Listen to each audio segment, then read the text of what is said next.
Our job is to hit the target, not to count the body bags. If Pakistan dare take any action, and Pakistan knows it, what we are going to do. আমাদের কাজ হলো টার্গেটে hit করা, body count করা নয়।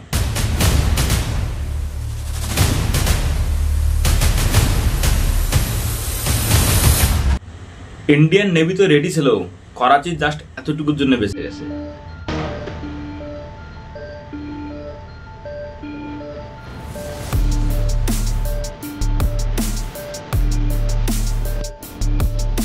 ধীরে ধীরে পাকিস্তানের রিয়েলিটি বেরিয়ে আসছে। एक दिन मर जाएगा कुत्ते की मौत, जग में सब कहेंगे मर गया। অপারেশন সিন্দুর এখনো শেষ হয় নাই।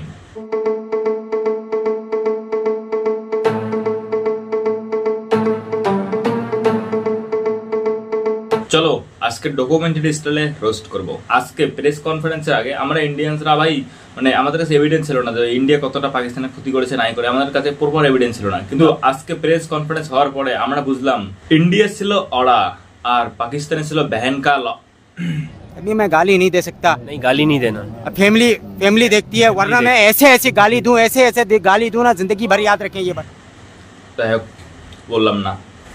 আজকে প্রেস কনফারেন্সে ইন্ডিয়ান আর্ম ফোর্স একটার পর একটা এভিডেন্স দিয়ে যাচ্ছিল। দেখো আমরা এই জায়গায় অ্যাটাক করেছি, এই জায়গায় অ্যাটাক করেছিলাম, এটার এভিডেন্স এটা, এটার এভিডেন্স এটা।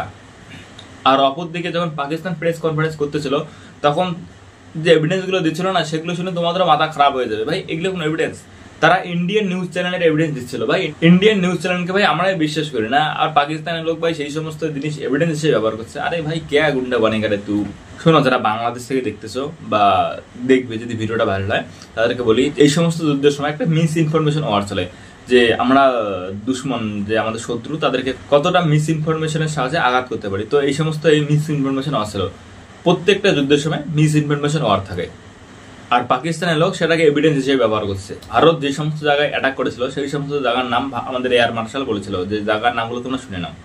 The bases we struck include Chaklala, Rafiki, and mind you, Chaklala is Islamabad. Rahim Yar Khan, Sakar, sending a clear message that aggression will not be tolerated. This was followed by strikes at Sargoda, Bholari, Jacobabad. We also struck the C2 centers at Murid, the UAE complex at Murid, Rafiki, radar at Chunia, which I will show you, Rahim Yar Khan airfield, and the unmanned combat aerial vehicle hangar at Sakar.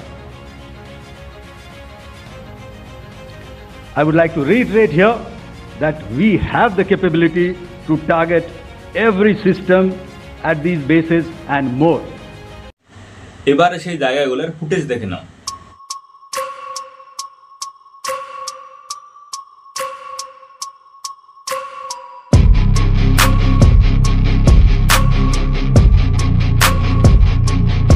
আজকে যখন air marshal বলেছিল যে আমাদের কাজ হলো টার্গেটে hit করা, body count করা নয়। বডি তো হয় পাকিস্তান করে নেবে, তাদের কতজন মারা গেল না মারা গেল এটা তো পাকিস্তানের চিন্তা, পাকিস্তান বডি কাউন্ট করে নেবে। Our job is to hit the target, not to count the body bags.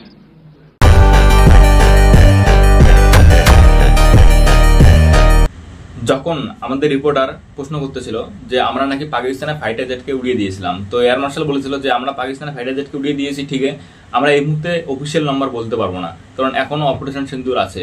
তো যখন পুরোপুরি শেষ হবে এরপরে আমরা অফিসিয়াল নাম্বার বলবো। अभी हम क्लेप करेंगे अपने लिए, मगर वो क्लेपिंग ऐसे हो कि हम चैंपियन हो, सबको पता कि हम चैंपियन हैं। Okay guys, come on start. আমাদের এয়ার মার্শাল তো ঠিকঠাকই ছিল, কিন্তু আমাদের ভাইস অ্যাডমিরাল ভাই যে পুরো খেপেছিল যে এতটুকু জন্য করাচি বেঁচে গেল। দিস যদি ভাই এতটুকু অর্ডার পাইতাম তাহলে তো ভাই করাচি আজকে থাকতো না। এরপরে তো পাকিস্তান আজকে বম ফুটাচ্ছে না, আর পাকিস্তান ভাই বম ফুটাচ্ছে, তারা ভাই নিজেদের দুনিয়ায় নিজেরাই থাকে, যেমন আমাদের বাংলাদেশে এরকম নিজেদের দুনিয়ায় নিজেরাই থাকে। আমাদের অ্যাডমিরাল বলতেছিল যে এতটুকুর জন্য করাচি বেঁচে গেছে, যে আমাদের অ্যাডমিরালের বক্তব্যটা একবার শুনে না। This time, if Pakistan dare take any action, and Pakistan knows it, what we are going to do. That's all. যে পাকিস্তানের করাচি বন্দরে আইএনএস বিক্রান্ত যাবে, আর আইএনএস বিক্রান্তের নাম ছিল অর্ধেক পাকিস্তানের ঘুম হারাম হয়ে যায়, যে আইএনএস বিক্রান্ত কি করতে পারে সেটা তারা ভালো করে জানে। তো ধীরে ধীরে পাকিস্তানের রিয়েলিটি বেরিয়ে আসতেছে, তাদের কত জায়গায় অ্যাটাক হয়েছে, কতজন মারা গেছে নাই যায়, সমস্ত ধীরে ধীরে বেরিয়ে যাচ্ছে। তো ফুটেজগুলো দেখে নাও যে পাকিস্তানে কতজন মারা গেছে। ভাই যে দেশে আর্মি আর টেরোরিস্টের মধ্যে কোনো পার্থক্য নাই, তাদের কি বলবো, আর্মিও বা এয়ারফোর্সের মারা গেলে তাদেরকে শহীদের মর্যাদা দেওয়া হয়, যখন টেরোরিস্ট মারা যায় তাকেও শহীদের মর্যাদা দেওয়া যায়। তো তোমরা ধরতে পারবে না যে টেরোরিস্ট বুঝতেছে না আর্মি বুঝতেছে।